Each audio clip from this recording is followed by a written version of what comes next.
Humingi ka sa Diyos ng yaman, o bibigyan ka ng lugi para matuto ka.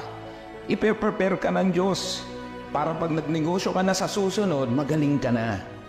Humingi ka ng magandang relationship, o alam mo kung sino ipapag-alala sa'yo ng Diyos, yung kayang saktan at durugin yung puso mo. Ganun talaga yun. Kasi i-prepare ka ng Diyos para mahanap mo yung tamang tao para sa'yo.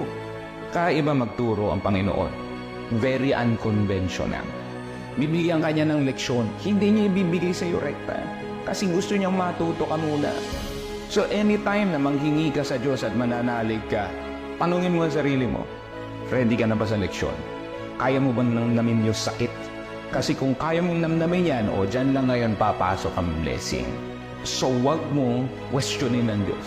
Huwag kang kakanta ka pa ng Gary B na kanta, diba natutulog ba ang Diyos? Hindi. Sinasagot niya ang mga prayers mo.